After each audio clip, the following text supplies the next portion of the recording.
ভগবানকে পুজো করে আহুতি দেওয়ার সবার আলাদা আলাদা প্রথা থাকে। তবে যতই হোক, আমরা মানুষ তো, তাই সব প্রথা যে সহজ সরল হবে তা কি করে হয় বলুন তো? কিছুক্ষণ অপেক্ষা করে যান, আমাদের আজকের গল্প এমনই এক প্রথার উল্লেখ দেবে আপনাদের।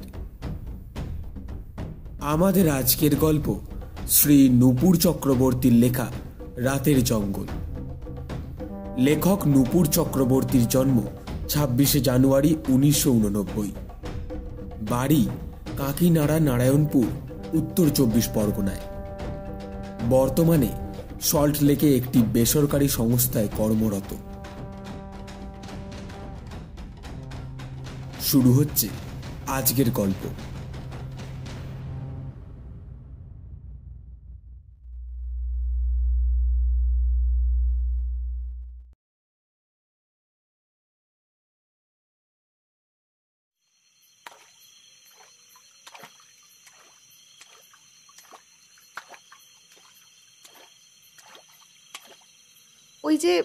ওই যে আবার আওয়াজটা হচ্ছে, শুনছো?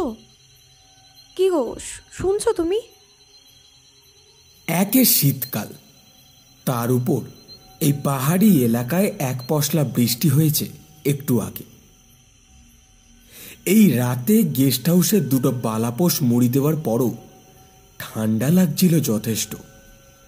একটু বিরক্ত হয়ে বললাম, আবার শুরু করেছো? আচ্ছা, আমরা কি এখানে ঘুরতে এসেছি না আওয়াজ শুনতে এসেছি বলো তো? বারবার বলছি ওই গ্রাম্য কেয়ারটেকারের কথা কানে নিও না। ওরা আমাকে কথা শেষ করতে না দিয়ে ঝংকার দিয়ে উঠল রুমা, মানে আমার সহধর্মিনী। বিশ্বাস হচ্ছে না? আরে আমি স্পষ্ট শুনেছি, তুমি জানলাটা খুলে এখনই দেখো। অগত্যা সাংসারিক শান্তি বজায় রাখতে এই শীতের রাতে বালাপোষের উষ্ণতা ছেড়ে খাটের পাশের জানলাটা খুলে দিলাম। বাইরে মিশমিশে অন্ধকার, একটানা ঝিঁঝির ডাক ছাড়া আর কোনো আওয়াজ নেই। কই? হ্যাঁ, কোথায় তোমার আওয়াজ? কোথায়? এবার মুখটা একটু কাঁচুমাচু করে অনুনয়ের সুরে রুমা বলে উঠল, আমি কিন্তু সত্যিই শুনেছিলাম। দয়া করে কান দুটো বন্ধ করে এবার ঘুমোও।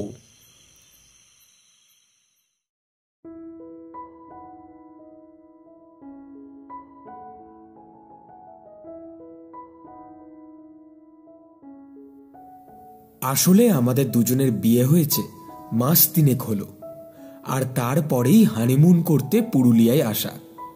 যদিও হানিমুনের এই গন্তব্য নিয়ে আমার প্রবল আপত্তি ছিল, তাও শ্বশুর আর শ্যালকের জোড়াজুড়িতে ধোপে টেকেনি তা। তাই তাদের অনুরোধ রাখতে আসতে হয়েছে এখানে।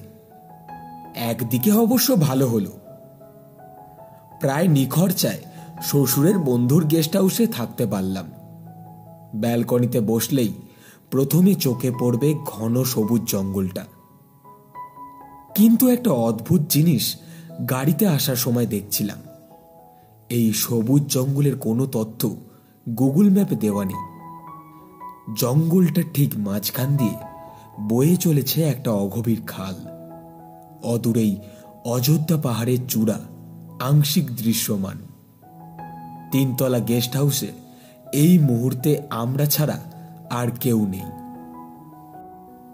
একটা নাকি বুকিং ছিল 2 তলায়। আমরা যে তারিখে পৌঁছেছি তার আগের দিন কোনো এক কারণে তা বাতিল হয়ে যায়। গেস্ট হাউসের মধ্যবয়স্ক কেয়ারটেকার কাম রাঁধুনি চন্দন পরদিন সকালে আমাদের জন্য চা নিয়ে আসতেই জিজ্ঞাসা করলাম,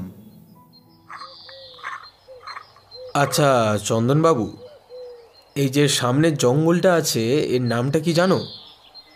আসলে গুগল ম্যাপে এই জঙ্গলের কোনো নাম পাইনি। ইতিমধ্যেই কথায় কথায় জানতে পেরেছি চন্দন এখানে থাকলেও আদতে সে বর্ধমান জেলার লোক। তাই তার কথায় পুরুলিয়ার গ্রাম্যটান ছিল না বলে প্রথমে একটু অবাকই হয়েছিলাম। একটু চুপ করে থেকে সে বলল,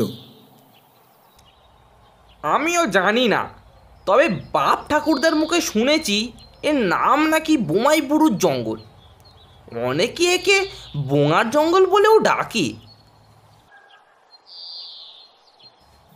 হঠাৎ কখন যে পায়ে পায়ে রুমা আমার পেছনে এসে দাঁড়িয়েছে বুঝতেই পারিনি। সে একটু হেসে বলল, ও মা, ও আবার কি নাম? বোঙার জঙ্গল? রুমার অপ্রত্যাশিত আগমনের ফলে তার গলার স্বরে হকচকিয়ে গিয়ে একবার আমার দিকে আরেকবার রুমার দিকে তাকিয়ে চন্দন জবাব দিল, আসলে ওই জঙ্গলের মধ্যে না একদল জঙ্গলি আদিবাসী থাকতো। তারা ওই বোঙা মানে ওদের ভাষায় আত্মার পূজা করত। তবে তবে তবে কি? ওদের পূজার পদ্ধতি ছিল একটু অদ্ভুত। ওরা নরবলি দিত, আর ওদের বলি দেবার প্রথা ছিল না বেশ নৃশংস। সেটা কি রকম? ওরা যাকে পুজো করত তাকেই আগে বলি দিত। প্রথমে মাথার মাঝ বরাবর কেটে দু টুকরো করে দিত, যেমন ভাবে আমরা আপেলকে দু টুকরো করি। তারপর তো তারা শরীরে আগুন ধরিয়ে আধ পোড়া করে নিবেদন করত দেবতাকে। প্রতি বছর সেই পুরোহিত নির্বাচন করা হতো অদ্ভুতভাবে। তারপর না দলপতির নির্দেশে ওই 10 জন বাছাই করে প্রত্যেকের হাতে ওই অনামিকাগুলো কেটে মাংসগুলো ফেলে দেয়, আর হাড়গুলো পোষা একটি বিশেষ কুকুরকে দিয়ে দেয়। ওই কুকুর যার হাড়টা প্রথম নেয় সে হয় পুরোহিত। আমার এক দূর সম্পর্কের কাকা ওদের নিয়ে না একটা বই লিখেছিল, যার নামটা the mysterious tribe of Purulia. I see. কলকাতায় ফিরে একবার খোঁজ করতে হবে। যাই হোক, তারপর একদিন হলো কি, ওই জঙ্গলে কিভাবে যেন আগুন লেগে যায়, আর সেই থেকেই ওদের কোনো খোঁজ পাওয়া যায় না। গ্রামের লোকেরা বলে ওরা নাকি মন্তর বলে নিজেদের হাওয়ায় মিলিয়ে দিয়েছিল, আর এখনো প্রতি পূর্ণিমায় ওই জঙ্গলের মধ্যে নাকি ওদের দেখা যায়। দ্যাট মন্ত্রতন্ত্র ওসব বাজে কথা। কোনো ডেড বডি কিচ্ছু পাওয়া যায়নি, এক টুকরো কাপড়ও না। সাংঘাতিক ব্যাপার তো। কবে ঘটেছিল এটা? তাও ধরুন না বছর 20 হলো। ব্যাস এই শুরু। তারপর থেকেই রুমার মনের মধ্যে ঢুকে গেছে এই জঙ্গলের মধ্যে ওদের ভূত আছে।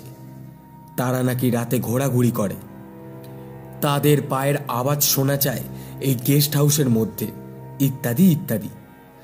আমি অনেকবার বোঝানোর চেষ্টা করেছি ওগুলো মনের ভুল, কিন্তু কে শোনে কার কথা। আজকে সকালে দেওলঘাটায় কাঁসাই নদীর তীরে সেন ও পাল বংশের মন্দির দেখতে গেলাম আমরা। কিন্তু ভাবলেশহীন রুমাকে দেখে মনে হলো ও যেন একরকম জোর করেই ঘুরতে এসেছে এখানে।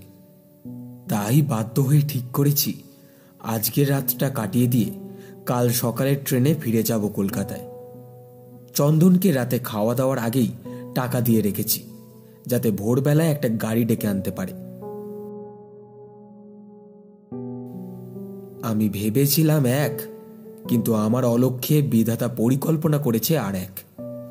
ভোররাত থেকে শুরু হলো প্রবল বর্ষণ, যা থামল একেবারে 10টার দিকে।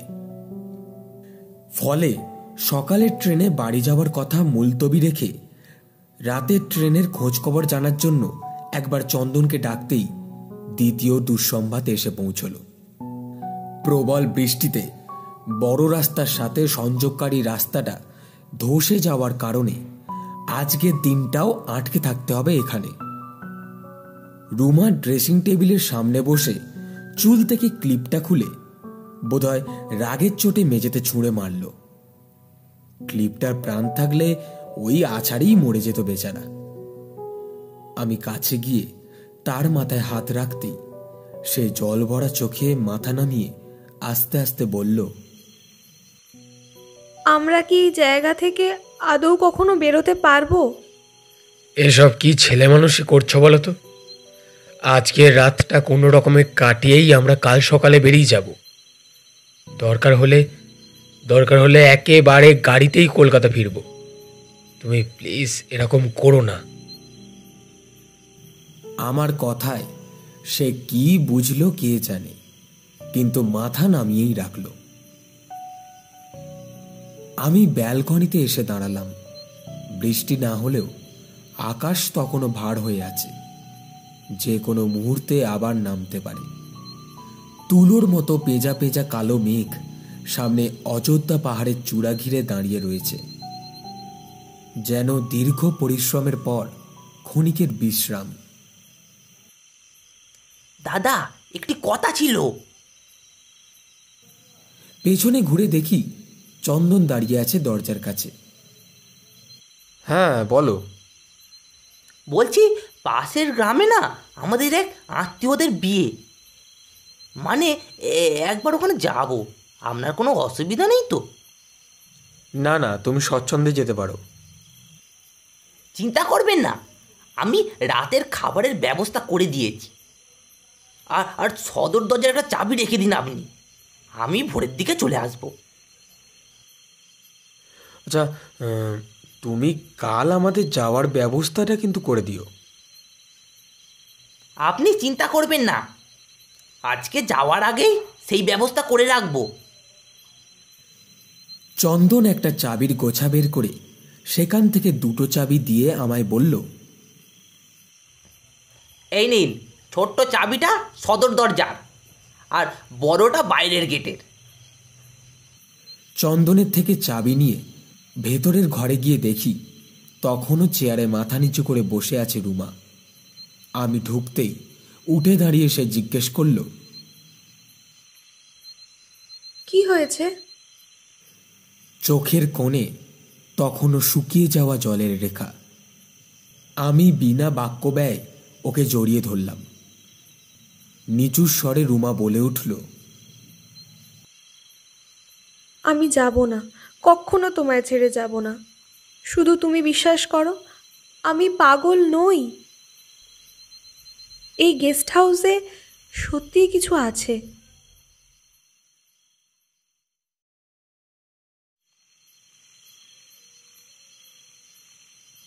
এখন রাত 11:15 বাজে। পাশে রুমা গভীর ঘুমে আচ্ছন্ন থাকলেও আমার চোখের পাতায় ঘুমের লেশ মাত্র নেই। বিছানায় এপাশ ওপাশ করতে করতে বারবার শুধু ভাবছি কখন ভোর হবে আর আমরা এই দমবন্ধ পরিস্থিতি থেকে মুক্তি পাব। হঠাৎ আমার সমস্ত চিন্তা শক্তিকে ভেদ করে একটা ছপ ছপ শব্দ কানে এসে পৌঁছল। ভালো করে কান পাততে বোঝা গেল কারা যেন বাইরের জলের মধ্যে হেঁটে বেড়াচ্ছে। আমি তাড়াতাড়ি টর্চটা জ্বালিয়ে জানলা খুলে আলোটা বাইরের রাস্তায় ফেলতেই সব চুপচাপ। কেউ নেই। চোর নাকি? উপর দিকে তাকিয়ে দেখলাম কালো মেঘে ছেয়ে গেছে আকাশ। মাঝে মাঝে বিদ্যুৎ চমকাচ্ছে। বৃষ্টি এই এলো বলে। এমন সময় চারদিক কাঁপিয়ে বাজ পড়ল গেস্ট হাউসের অদূরে ঝাঁকড়া অসত্য গাছটার উপর। দাউ দাউ করে আগুন জ্বলে উঠল তাতে। সেই আলোয় আশেপাশের গাছপালার দোদুল্যমান ছায়ায় সমস্ত পরিবেশটা কেমন ভৌতিক হয়ে উঠেছে। বাজ পড়ার শব্দে বিছানা ছেড়ে আমার পাশে এসে দাঁড়িয়েছে রুমা। বাইরের দৃশ্য দেখে আমার মুখ থেকে একটা শব্দ বেরিয়ে এলো। কি ভয়ঙ্কর! হঠাৎ রুমা আতঙ্কে চিৎকার করে উঠল। ওই যে আবার সেই আওয়াজ। শোনো শোনো, ভালো করে শোনো। মনে হচ্ছে নিচে যেন কারা হেঁটে চলেছে। দাঁড়া দাঁড়া। চারপাশের পরিবেশটা কেমন যেন একটা মাংস পোড়া গন্ধে ভারাক্রান্ত হয়ে উঠেছে। আমি টর্চটা জ্বালিয়ে জানলার বাইরে ফেলতেই আওয়াজটা আবার বন্ধ হয়ে গেল। না, এ নির্ঘাত চোর। আমি দরজা খুলে বাইরে যাওয়ার উপক্রম করতেই রুমা আমার হাতটা চেপে ধরে বলল, আমাকে একা ফেলে যেও না, বড্ড ভয় করছে আমার। ওই পায়ের আওয়াজ কোনো মানুষের নয়, এটা সেই সেই আরে কি পাগলামি করছো? চোর ছাড়া কিছুই নয়। দেখছো না আলো জ্বালালেই আওয়াজ বন্ধ হয়ে যাচ্ছে।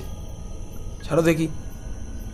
না না না, আমি যাব তোমার সাথে। আমি এখানে একা কিছুতেই থাকবো না। বাধ্য হয়ে ওকে নিয়ে নিচে নামলাম। পুরো গেস্ট হাউসে খাঁ খাঁ করছে এক বিরাট শূন্যতা। চন্দন বিকেলেই চলে গেছে আত্মীয়ের বাড়িতে, সুতরাং পুরো 3 তলা ভবনে আমরা দুজন একা। সিঁড়ি দিয়ে 1 তলার বারান্দায় নামতেই ছাদের লাইটগুলো দপ দপ করে নিভে গেল। আমাকে জোরে খামচে ধরে রেখেছে রুমা। টর্চের সামান্য আলোয় প্রায় অন্ধকারে হাতড়াতে সদর দরজার কাছাকাছি যেতেই আবার জ্বলে উঠল সব আলোগুলো।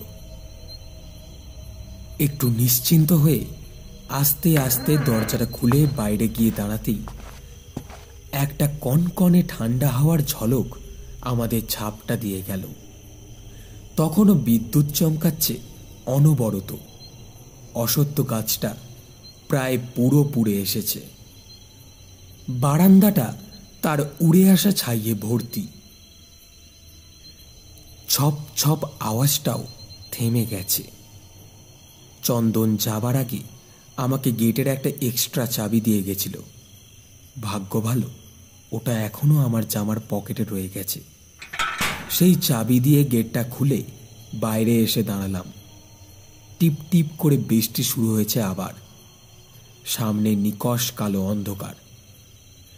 আমি সেদিকে এগিয়ে যেতেই রুমা ফিসফিস করে বলল, শোনো, আর এগিয়ে লাভ নেই, চলো আমরা ফিরে যাই। আমার কেমন যেন একটা লাগছে। কিন্তু তখন আমার মনে জেদ চেপে গেছে। এর শেষ দেখে আমি ছাড়ব। রুমার কথায় পাত্তা না দিয়ে অন্ধকারের বুকে নিজেকে সঁপে দিলাম। গেটের বাইরে প্রায় গোড়ালি সমান জল। বিশ্রী পোড়া গন্ধটা এবার এতটা তীব্র যে রুমা নাকের শাড়ির আঁচল চাপা দিয়েছে। প্রায় মিনিট 10 ভূতের মতো আমরা দুজন ওই অন্ধকারে হাঁটাহাঁটি করে শব্দের উৎস অনুসন্ধান করতে ব্যর্থ হয়ে অবশেষে খালের ধারে এসে উপস্থিত হলাম। জলের মধ্যে প্রচুর কচুরিপানা ভেসে যাচ্ছে। খালের ওপার থেকে একদল কুকুর ডেকে উঠল। আমরা আরো কিছুক্ষণ অপেক্ষা করার পর হতাশ হয়ে গেস্ট হাউসে ফেরার পথ ধরতেই আবার সেই শব্দটা হলো। এবার স্পষ্ট কানে আসছে। আওয়াজটা খালের জল থেকে উঠে আসছে। এই মুহূর্তে রুমার কাঁপুনি অনুভব করতে পারছি আমি। হঠাৎ দেখলাম কয়েকটা ছায়া মূর্তির মতো কারা যেন উঠে আসছে রাস্তায়। উলঙ্গ সেই ছায়া মূর্তির পায়ের আওয়াজ শোনা যাচ্ছে। 1, 2, 3, 4, 5, 6 প্রায় 6 জন খাল থেকে উঠে হেঁটে যাচ্ছে জঙ্গলের দিকে। এক তালে এক ছন্দে হেঁটে চলেছে ওরা। আমি আগু পিছু কিছু না ভেবে টর্চটা জ্বালিয়ে চিৎকার করে উঠলাম। দলটা থমকে দাঁড়িয়ে গেল। উত্তেজনায় তখন আমার শ্বাস বন্ধ হয়ে আসার উপক্রম হয়েছে। দলটার সবার পেছনে যে ছিল, হঠাৎ সে আমার দিকে ঘুরে ডান হাতের তর্জনীটা আমার দিকে ইশারার ভঙ্গিতে তুলে ধরল। কিন্তু কিন্তু ওটা কি হাত? পোড়া চামড়া গলে গলে হাত থেকে ঝুলছে। তর্জনীটা প্রায় আধ খাওয়া, হাড় দেখা যাচ্ছে। আঙুলের মাথা থেকে পুঁজের মতো কি সব সাদা সাদা গলে পড়ছে। তীব্র দুর্গন্ধে আমার নাক জ্বলতে লাগলো। প্রথমে একটা তীব্র আর্তনাদ, আর সাথে সাথেই হাতের বাঁধন আলগা হবার পরে বুঝতে পারলাম রুমা অজ্ঞান হয়ে পড়েছে। কিন্তু সেদিকে আমার নজর নেই। টর্চ লাইট নিয়ে আরো এগিয়ে গিয়ে লোকটার চেহারার উপর ফেলতেই সমগ্র শরীরে একটা আতঙ্কের স্রোত বয়ে গেল। সেই সেই চেহারার চোখ নেই, নাক নেই, মুখ নেই, আছে শুধু একরাশ অন্ধকার। কিন্তু কিন্তু পেছনের অংশটি অক্ষত, যেন ধারালো কোনো অস্ত্র দিয়ে মাথার মাঝখানটা ফালা করে দেওয়া হয়েছে। হঠাৎ আমার খুব কাছেই জঙ্গলের ভেতর খালের তার থেকে অদ্ভুত ভাষায় একটা শোরগোল উঠতেই ওই ছজন সেই আওয়াজ লক্ষ্য করে দ্রুত জঙ্গলের অন্ধকারে মিশে গেল। মেঘ কেটে গিয়ে সদ্য ওঠা পূর্ণিমার চাঁদের আলোয় দেখলাম সেখানে একদল নগ্ন নারী পুরুষ একটি বিকট দর্শন মাকড়সার পাথুরে মূর্তিকে ঘিরে হাঁটু গেড়ে বসে আছে। থোকা থোকা কুয়াশা জমাট বেঁধে আছে চারদিকে। যেতে না চাইলেও আমার মনের অদম্য কৌতূহল আমাকে টেনে নিয়ে যাচ্ছে সেদিকে। খুব সন্তর্পণে আস্তে আস্তে প্রায় হামাগুড়ি দিয়ে একটি গাছের আড়াল থেকে ওদের কর্মকাণ্ড দেখতে লাগলাম। ওই ভয়ানক মূর্তির সামনে ফেলে রাখা হয়েছে এক কঙ্কালসার হাত পা বাঁধা বৃদ্ধকে। আপন মনে বিড়বিড় করছে সে। সমবেত ভিড়টা এমন সময় একসাথে বুগান বুগান বলে চিৎকার করে উঠে দাঁড়িয়ে পড়ল। তাদের চিৎকারে ঘুমন্ত জঙ্গল যেন এক লহমায় জেগে উঠল। অবিরাম শেয়াল কুকুরের ডাকের সাথে ভেসে আসতে লাগলো অজানা নিশাচর পাখির ডাক। কিন্তু এর পরের ঘটনা এক কথায় নৃশংস এবং আশ্চর্য। ভিড়ের মধ্যে থেকে একজন বেঁটে লোক হাতে লম্বা বর্ষার ফলার মতো কি একটা নিয়ে বেরিয়ে এলো। চাঁদের আলো পড়ে চকচক করছে ফলাটা। এরপর সে ওই বৃদ্ধের বুকের উপর বসে গলাটা চেপে ধরে মাথাটা লম্বালম্বি ভাবে কাটতে শুরু করলো। রক্ত ঘিলুতে মাখামাখি হয়ে যাচ্ছে তার হাত। বৃদ্ধের শীর্ণ শরীর কেঁপে উঠছে বারবার।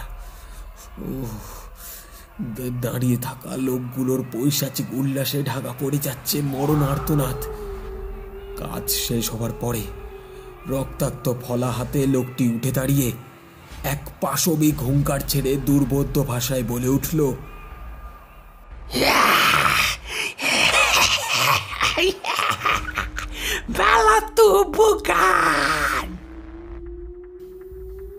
চাঁদের আলোয় পেশি বহুল সেই শরীরটাকে এক বিশালাকার দৈত্যের মতো লাগছিল। এবার লোকটি মূর্তির সামনে থাকা একটি পাত্র থেকে জলের মতো কিছু ঢেলে দিয়ে ওই বৃদ্ধের শরীরে চকমকি ঠুকে আগুন লাগিয়ে দিল। মৃত্যু যন্ত্রণায় কাতর বৃদ্ধের পা দুটো বাঁধা অবস্থাতেও অস্থির দাপাদাপি করতে করতে এক সময় নিশ্চল হয়ে গেল। তীব্র মাংস পোড়া গন্ধে এবার সুস্থভাবে দাঁড়িয়ে থাকা আমার পক্ষে অসম্ভব হয়ে উঠল। মনে হচ্ছে আর কিছুক্ষণ এভাবে থাকলেই খুব শীঘ্রই জ্ঞান হারিয়ে ফেলব।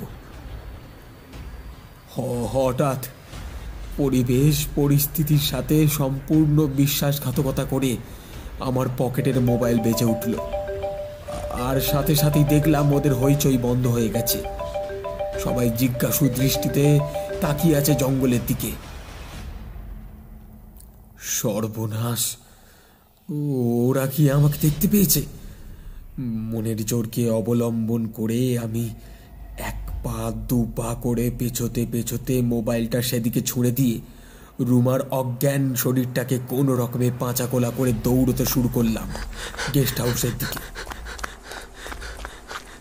পিছনে তাকাতে সাহস হচ্ছিল না, বারবার মনে হচ্ছিল ওরা যেন আমার পিছনে তাড়া করে আসছে। কোনো রকমে হাঁপাতে হাঁপাতে গেস্ট হাউসের গেটের সামনে এসে দেখি চন্দনের ঘরে আলো জ্বলছে। তার মানে চন্দন চলে এসেছে। বেশ কয়েকবার ডাকাডাকির পর অবশেষে চন্দনের দেখা পাওয়া গেল। এত ঝড় বৃষ্টির রাতে কোথায় গিয়েছিলেন বাবুরা? বৌদির কি হয়েছে? শরীর খারাপ? শীঘ্রই জল নিয়ে এসো, রুমার জ্ঞান ফেরাতে হবে, তারপর সব বলছি। এক্ষুনি আনছি, আপনি বৌদিকে ঘরে নিয়ে আসুন। বলেই ভেতরে জল আনতে চলে গেল চন্দন। ক্লান্তিতে আমার শরীর ভেঙে পড়েছিল, তবুও রুমাকে নিয়ে কোনো রকমে গেস্ট হাউসের বারান্দায় এসে উঠলাম। একটানা অন্ধকারে কাটানোর পরে এতক্ষণে আলোর দেখা পাওয়া গেল। রুমার শরীরটা জলে কাদায় মাখামাখি হয়ে আছে। আমি ওর মুখের উপর থেকে আস্তে আস্তে চুলগুলো সরিয়ে দিচ্ছিলাম। চন্দন এসে বলল, দাদা দাদা এই নিন জল। আর যদি আপনি কিছু মনে না করেন একটা কথা জিজ্ঞাসা করব? হ্যাঁ বলো। আপনারা আজকে নিশ্চয়ই জঙ্গলের মধ্যে ওই খালধারে গিয়েছিলেন, তাই তো? মানে তুমি কি করে জানলে? কারণ আপনাদের পোশাকে লেগে থাকা ওই লতানে ঘাসগুলো দেখি। এই বিশেষ ধরনের ঘাস একমাত্র এখানে ওই খালধারেই পাওয়া যায়। হ্যাঁ, আর সেখানেই তো। আমার কথা শেষ হবার আগেই চন্দন আপন মনে বিড়বিড় করে বলল, আজ তো পূর্ণিমা, আর এই দিনেই তো রহস্যময় সেই উপজাতিরা জঙ্গলে মিলিত হয়ে আত্মার পুজো করত। হ্যাঁ আমি দেখেছি। ও সে কি বিভৎস দৃশ্য!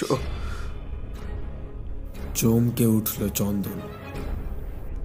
সে কি, আপনি ওসব দেখেছেন নাকি?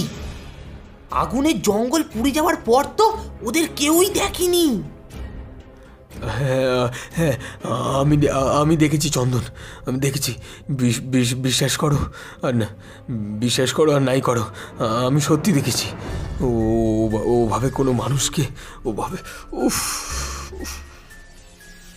প্রবল বিস্ময়ে আর আতঙ্কে আর্তনাদ করে উঠল চন্দন। তারপর বারবার মাথা ঝাঁকাতে ঝাঁকাতে বলল, না না, এ অসম্ভব, হতে পারে না। আর আপনার কথা যদি সত্যিই হয় তাহলে পাটোয়া বুড়ো? হ্যাঁ, পুরো নাম দীপক পাটোয়া। এই গ্রামের বিখ্যাত গুণিন ছিল ও। ওই বুড়োর মুন্ডহীন আধপোড়া দেহ খালের ধারে পাওয়া গেছে একটু আগে। ঠিক যেভাবে বলি দেয় সেইভাবেই পড়ে আছে দেহটা। গ্রামের লোকেরা নিশ্চিত ওই জঙ্গলিরা এ কাণ্ড ঘটিয়েছে, কারণ মৃত্যুর কয়েক আগে বুড়ো জঙ্গলে ঘুরে বেড়াতো, আর গতকাল হাতের একটা আঙুল নাকি খুইয়েছে। গ্রামে বলেছে কাঠ কাটতে গিয়ে কেটে গেছে।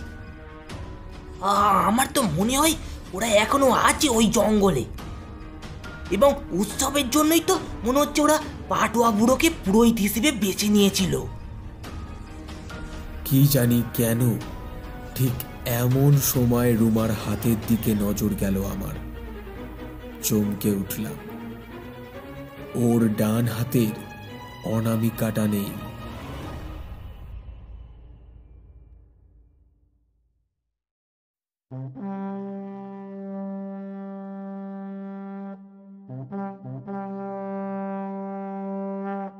শেষ হলো আমাদের আজকের গল্প রাতের জঙ্গল।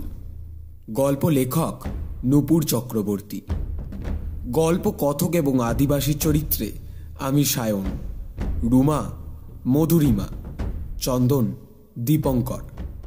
গল্পের সূত্রধার এবং পর্ব পরিচালনায় আমি সায়ন। সমগ্র গল্পের আবহ সঙ্গীত এবং স্পেশাল এফেক্টসে সূর্য, পোস্টার ডিজাইনে দীপঙ্কর। আমরা অশেষ ধন্যবাদ জানাই গল্প লেখক শ্রী নূপুর চক্রবর্তীকে। গল্পটি অডিও রূপে প্রকাশের ক্ষেত্রে আমাদের বিশেষ সহযোগিতা করার জন্য। কেমন লাগলো আমাদের আজকের গল্প জানান আমাদের কমেন্ট বক্সে। গল্পটি যদি ভালো লেগে থাকে নিজের পরিচিতদের সাথে শেয়ার করবেন। আমাদের গল্প নিয়মিত শুনতে হলে চ্যানেলটিকে সাবস্ক্রাইব করতে পারেন। আবার একটি নতুন গল্প নিয়ে হাজির হব আমরা। ততক্ষণের জন্য বি সেফ, স্টে কানেক্টেড।